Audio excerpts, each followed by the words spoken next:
Hi friends, நான் அனுஷ். வாங்க tech news கொஞ்சம் பார்க்கலாம்.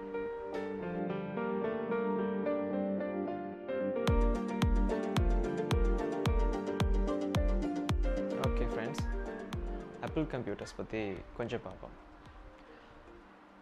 ஆப்பிள் மேக்புக் பாவிக்கிறவங்க அநேகமானவங்க இருப்பீங்க.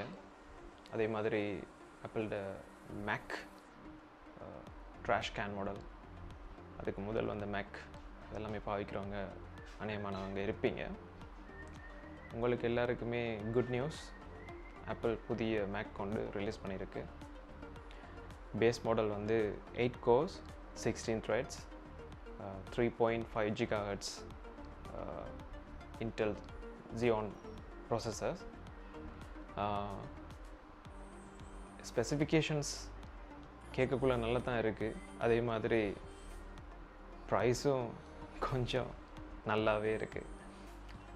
$6,000 உங்களுக்கு முடியும் இந்த பேஸ் மாடல் வாங்குறதுக்கு. அது ஜஸ்ட் உங்களோட CPU and other components, just Mac மட்டும், மானிட்டர் இல்லாமல். புதுசாக ஆப்பிள் இன்ட்ரடியூஸ் பண்ணது ப்ரோ டிஸ்பிளே XDR என்று சொல்லி ஒரு தனி டிஸ்பிளே மேக் லைனுக்கு இன்ட்ரடியூஸ் பண்ணுறாங்க இந்த மேக்கோட. அதோட பேஸ் மாடல், அதாவது ஸ்டாண்டர்ட் மாடல், $4,999. கேட்கவே எங்கேயோ போகுது இல்லையா? அதே மாதிரி தான் அதில் நானோ டெக்ஸ்சர் கிளாஸ் அப்ளை பண்ண மாடல் வந்து $5,999. ஸோ உங்களுக்கு ஒரு கம்ப்ளீட் மேக் மானிட்டரோட நீங்கள் வாங்கணுமென்று சொன்னால் கிட்டத்தட்ட $12,000 முடியுது. அதோட அந்த மானிட்டர் ஸ்டாண்ட் இல்லாமல் தான் வரும். பெரிய ஒரு டிஸ்அட்வான்டேஜாக தான். அந்த ஸ்டாண்ட் நீங்கள் எக்ஸ்டர்னலாக பே பண்ணி வாங்கணும், எக்ஸ்ட்ராவாக பே பண்ணி வாங்கணும். ஸோ அது $999, $1,000 என்று வச்சாலும் உங்களுக்கு $13,000 செலவாகும். அதோட ஆப்பிள் இன்னும் விட்டு வைக்கல. சின்ன ஒரு கேஜெட், பேசா மவுண்ட்டு சொல்லுவோம். உங்களோட டிஸ்பிளேயை சுவர்லேயோ அல்லது ஒரு ஹேங்கிங் ப்ராக்கெட்லேயோ நீங்கள் ஹேங் பண்ணி கொள்றதுக்கு வேசா மவுண்ட்டுன்னு சொல்லி ஒரு சின்ன மவுண்ட் இருக்குது. அந்த மவுண்ட் கூட உங்களுக்கு $199, $200 கிட்ட செலவாகும். ஸோ உங்களுக்கு டோட்டலாக முடிய போகிறது $13,200. காசு இருக்குதா? ஜஸ்ட் ஸ்பெண்ட் பண்ணுங்கள், வேணாம்னு சொல்லலை. பட் நீங்கள் அவ்வளோ காசு ஸ்பெண்ட் பண்ணுறதுக்கு அந்த பிசி வேர்த்தானதா, சாரி மேக் வேர்த்தானதா என்றதை பார்த்துக்கொள்ளுங்கள். ஸோ நெக்ஸ்ட் நியூஸ் வந்து AMD RYZEN ப்ராசஸர் பற்றி. AMD RYZEN ப்ராசஸர்ஸ் குறுகிய காலகட்டத்தில் பெரிய ஒரு டிமாண்டை உருவாக்குனது. இன்டெலுக்கு போட்டியாக இப்போ வந்து கொண்டிருக்கு. அவங்களும் புதுசாக Gen 3 ப்ராசஸர்ஸ் இன்ட்ரடியூஸ் பண்ணியிருக்கிறாங்க. அவங்களுடைய ஜென்ரேஷன் 3 AMD RYZEN ப்ராசஸர்ஸ். இவ்வளவு காலமும் இருந்தது AMD RYZEN 3, RYZEN 5, RYZEN 7. லேட்டஸ்ட்டாக AMD RYZEN 9ம் இன்ட்ரடியூஸ் பண்ணியிருக்கிறாங்க. கிட்டத்தட்ட ஒரு இன்டெலுக்கு பெரிய ஒரு போட்டியை கொடுக்கக்கூடிய அளவில் வந்து சேர்ந்துட்டாங்க AMD கம்பெனி. அநேகமானவங்க இப்போ இன்டெல்ல இருந்து AMDக்கு ஸ்விட்ச் ஆகுறாங்க.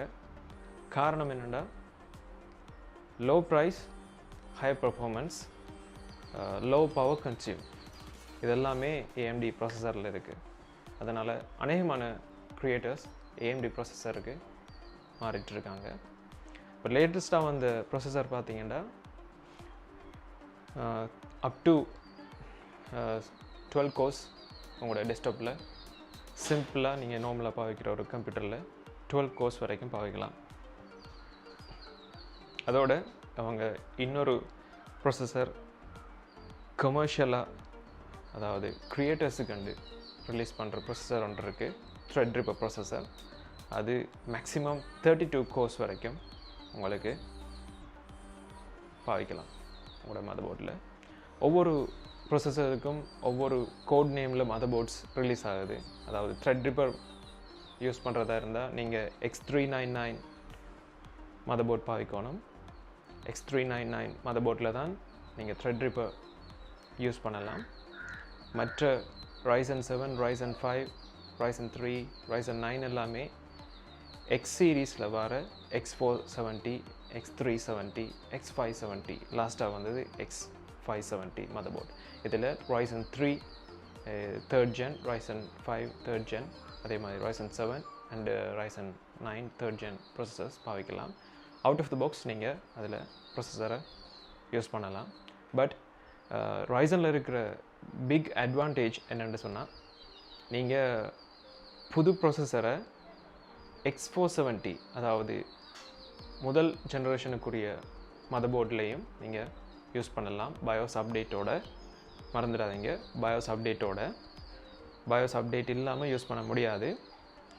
அதை கவனமாக உங்களோட மதர்போர்ட் மேனுஃபேக்சரர் வெப்சைட்டில் போய் பயோஸை செக் பண்ணி அப்டேட் பண்ணதுக்கப்புறம் தான் நீங்கள் புது ப்ரொசஸரை ஃபிக்ஸ் பண்ணணும். அதே நேரம் பழைய ப்ரொசஸரை புது மதர்போர்டில் நீங்கள் யூஸ் பண்ணக்கூடிய வசதியும் தந்திருக்கிறாங்க. பட் இந்த முறை X570 மதர்போர்டில் ஃபர்ஸ்ட் ஜென் ப்ராசஸர் பாவிக்க முடியாமல் போகும். செகண்ட் ஜென் ப்ராசஸர் பாவிக்கலாம் என்று சில விதிமுறைகள் விதிச்சிருக்கிறாங்க. இருந்தாலும் 4 வருஷத்துக்கு நீங்கள் இந்த ப்ராசஸர்ஸ் கம்பேட்டபிலிட்டி இருக்கும், பேக்வர்ட் கம்பேட்டபிலிட்டி. ஸோ இன்டெலை பார்க்க உங்களுக்கு கன்வீனியண்ட்டான முறையில் நீங்கள் உங்களோட பிசியை அசம்பிள் பண்ணி எடுத்து 4 இயர்ஸ் நீங்கள் ஹை அண்ட் பிசியாகவே யூஸ் பண்ணலாம். ஒரு வருஷம் முடிஞ்சதுக்கப்புறம் ஐயோ இந்த பிசி ஸ்லோவாகிடுச்சு, ப்ரொசஸர் பழசாகிடுச்சு, இதெல்லாமே யோசிக்க தேவையில்லை. பேக்வர்ட் கம்பேட்டபிலிட்டி இருக்கிறபடியாக நீங்கள் புது ப்ரொசஸரை இன்ட்ரடியூஸ் பண்ணால் பயோஸ் அப்டேட் பண்ணுறீங்க, ப்ரொசஸரை மட்டும் சேஞ்ச் பண்ணுறீங்க, மற்றது எல்லாமே உங்களுக்கு செலவழிக்க தேவையில்லை, வேறு எந்த ஒரு பார்ட்ஸுக்கும் செலவழிக்க தேவையில்லை. இருக்கிறத வச்சே நீங்கள் ஹை அண்ட் பர்ஃபார்மன்ஸ் எடுக்கலாம். ஸோ AMD RYZEN புதுசாக ரிலீஸ் பண்ணியிருக்கிற AMD RYZEN 9 பற்றின டீட்டெயில்ஸ் கீழே இருக்கிற லிங்க் மூலமாக தெரிஞ்சுக்கொள்ளுங்க. இந்த வீடியோ உங்களுக்கு பிடிச்சிருந்தேன்னு சொன்னால் லைக் பண்ணுங்கள், சப்ஸ்கிரைப் பண்ணுங்கள், ஷேர் பண்ணுங்கள். இன்னொரு வீடியோவில் சந்திப்பேன். வணக்கம்.